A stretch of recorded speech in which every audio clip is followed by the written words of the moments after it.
Everybody, welcome back to my channel. I know it's been a little while, and I've basically had a hiatus. But I have missed doing this, and I have missed you guys, and I thought a nice way to get back into doing YouTube and talking to everybody would be to do a bit of an AMA. So I put out a call to action on Instagram, basically saying, yo, if you want to ask me anything, do it here, and I'll answer some of them on YouTube. And here are some of your questions.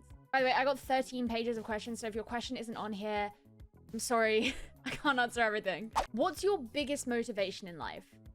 This is a really good question that I don't really know how to answer. I've always been a very determined person, a very self-assured person. I've always known what I've wanted, even if what I have wanted has actually changed over time. So I suppose my biggest motivation has always been to achieve whatever that goal may be, but usually I just want to be very fucking good at whatever it is I'm doing, and I want other people to recognize that. I want people to be like, yeah, she's really good at what she does. But yeah, definitely just that idea of working really hard at what I want to do and people recognizing that and being kind of celebrated for that. I suppose that is the goal. Any tips on how to get into professional casting? So I get asked stuff like this a lot, and almost every caster ever will get asked stuff like this. And the truth is, everybody goes through a different process and a different kind of path to get to where they are. I'm always very honest when people ask me how I got where I am, because truthfully, the way that I got where I am wouldn't have happened if I didn't have the financial means to do so, because I was basically able to take a year off of needing to work. Like, I didn't need to get a job. I could financially support myself enough to just try and get into casting. That's not an option for everybody. But the kind of general truth is, like, you just start casting. I mean, that's pretty much it. Study other casters, study what it is you want to be achieving, brand yourself as a caster, work on your public image, ensure that you're selling yourself well, and just practice, keep going. Make something of yourself, make content, make sure people know who you are.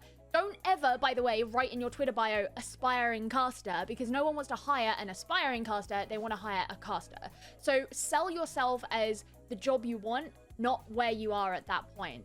But yeah, just network, practice some more, network some more. It's a very fluid process that you can only really properly figure out how to navigate once you know where you are and what your personal next step should be, because there's no cookie cutter way of doing it. A tournament that I would want to cast from any game. I mean, I think the really obvious way of answering this, right, would be like the biggest tournaments in the games that I cast. So in this case, that would be SI for Rainbow Six, and it would be Champions for Valorant. But I try not to set goals about tournaments that I want to cast. It's a piece of advice that I received really early on, is never make a goal about a specific event, because you not being offered an event or you not being able to do an event is not necessarily a comment on whether or not you're good enough to do that event. And you have no control over the decisions other people make. You should only set goals based on things that you can control yourself. So while it would be really cool to cast those events, I don't ever really kind of go through my career thinking like, that's where I'm aiming, that's where I'm aiming. Like, yeah, it would be awesome, but I enjoy casting an event regardless of what it is. And really, the way I look at it is just whatever the next event is, I want to aim for that. What are your predictions for the 6th Mexico Major? I don't remember the group, so I'm going to have to Google it. This is the thing with, like, taking an internet hiatus, is I didn't pay attention to anything happening in esports for, like, weeks. Okay, well, I don't follow European Siege anymore, so I don't even know how BDS are. Are they good? They came 4th in stage 2?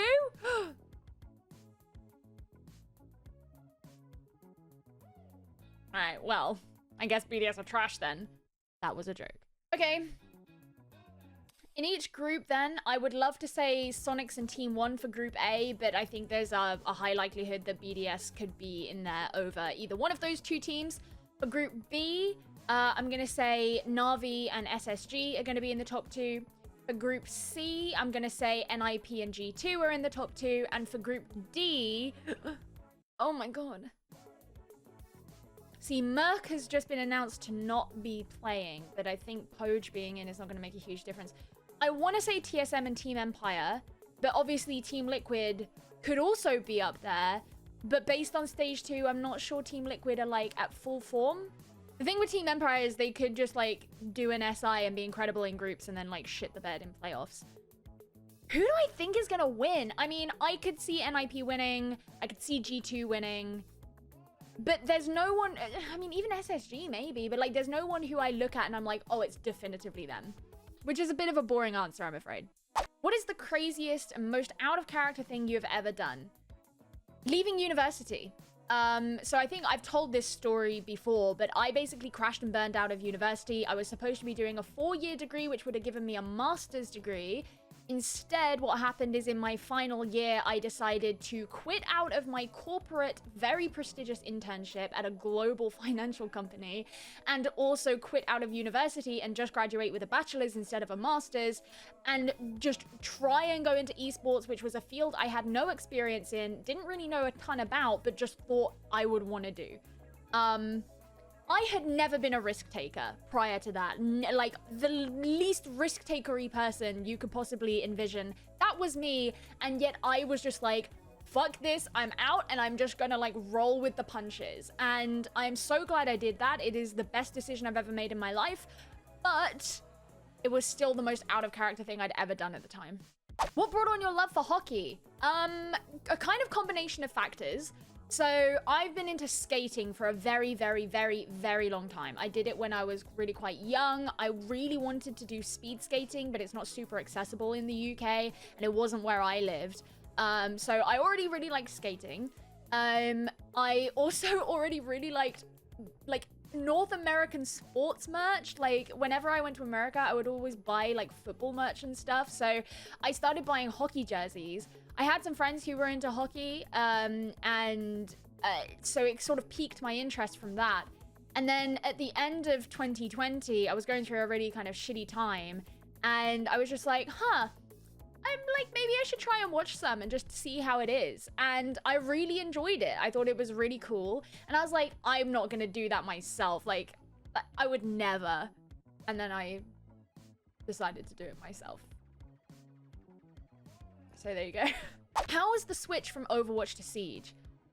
Interesting. I mean, Overwatch is really where I cut my teeth as a caster. It's where I learned how to cast, and it's where I got an idea of the way the industry works. And there are definitely things that work a certain way in Overwatch that work different in Siege that kind of took me by surprise, but probably set me up for some good habits. It's a very different kind of casting, though, and I had to get used to the style of casting of Siege, which definitely kind of wound me up a little bit at the beginning, because I wanted Siege to kind of like have the more dynamic casting style. Not directly the same as Overwatch, but I wanted Siege casting to be a little bit less monologue-y. And then I obviously like kind of naturally found my flow in Siege. There was also just the fact that, I mean, Siege wasn't the first game that I just showed up in and had to learn on the job, but it was the game that I did that at the, I suppose, the highest platform. And that was, again, like a brutal learning curve. It was in Overwatch as well. It was in Call of Duty when I was casting that. So pretty much everything I've casted has been that same experience, but this was the biggest, most major switch that I had done. But I already had tons of friends in Siege. A lot of people didn't necessarily know this when I started casting the EUL, but like I'd been friends with like Stokes, Blue, Veli, Parker, like all of these people for a long, long time. So I already kind of felt at home because I knew all these people, which was nice. What's something you wish people took into consideration when critiquing your job? I could do a whole video about this, and I pretty much have. When I did this how casting really works video, that was me trying to really break down what is involved in casting and the thought processes within casting so that people would have a bit more of an idea of why we do certain things the way that we do. I suppose that I don't really sit here and vehemently wish that people knew the ins and outs of casting when critiquing, because it's perfectly normal to critique anything based on your own limited knowledge of it, you know? Like, there are things that I have critiqued in the past that I know I don't know the full story. It's the same with casting. I suppose I just wish that people remembered that, you know, that some people, like, took into consideration the idea that, hey, maybe there is information that I don't have here, and there is a reason that the person did this, or the reason that the person said this, or blah, blah, blah, blah, blah, rather than just being a dumbass. Do you know what I mean? It's like when people automatically assume that you're really stupid for saying something a certain way, or for doing something a certain way, usually it's not because you're really stupid. Usually there's a reason for it, and a lot of people kind of overlook that. So I suppose that would be my answer. Like, I wish people would take that into consideration, but, you know, you can't ask too much from the internet. Do you have imposter syndrome like me, and how do you deal with it? So I've been asked this by people in the past, and I always kind of apologize for my answer, because the truth is I've never suffered from imposter syndrome. And it's only as I've gotten older that I've become genuinely quite grateful, like actively grateful for that fact, because never really in my life have I doubted my ability to do anything. Like, I'm a very self-assured person. I'm confident. I've never had any experiences in my life that would have led me to a point where I do doubt those things about myself. And I'm really grateful for that. I'm really glad that I have that kind of attitude to life. There have been times where I've looked at something I'm doing, especially within my job, and I've been like, I think I'm doing a good job, but I'm worried that other people don't. Which isn't really imposter syndrome, because it's not that I feel like I don't belong there. It's that I'm like, I would really like to be rehired for this job. I hope everyone else does think that too. So I can't really give you advice on how to deal with it, because it's not something I've ever really dealt with. I have always found it very easy to just look at myself and be like, yeah, I can do that. You know, going back to the whole story about me even getting into esports, even though I had no experience in it and was brand new, there was never a part of me that was like, I'm not good enough to do it. Like, I was always just like, yeah, I can figure out the work I need to put in, and I know where my skills are and how to, you know, lean on those. Why shouldn't I be able to do it? Laxing wanted me to put Laxing on there. So here you go. Let me have a quick look to see if there is anything really interesting that I've missed out. I just want to say you are cute. Thanks, random person. Someone just asked why. I don't know. How'd you get into esports without a high-end PC? With great difficulty, if I'm totally honest with you. Do you like League of Legends esports? Yeah, I really enjoy watching League of Legends. But I usually only watch the big tournaments. So, like, I'll watch Worlds. I managed to catch some of MSI this year, but it clashed with SI, so I didn't get to watch a ton of it. I don't really sit and watch the regional broadcasts, except, you know, occasionally, and even then I'll only really watch the LEC. But I love League of Legends esports. League of Legends style casting is my favorite style of casting in the world. The production's incredible. The entire structure of the esport is incredible. So yes, I do like League of Legends esports. Have you ever thought of dyeing your hair a different color? Son, I have done every color under the sun. I'm sick of it now. Someone literally said, do you suck toes? So I think I'm going to leave it there. I don't suck toes for free. No. So I hope you guys enjoyed this video. I hope you maybe learned a little bit about me. Maybe I'll do another one of these kind of AMA style videos. So if you want to leave some questions in the comments for a future video, then feel free and I can totally use them.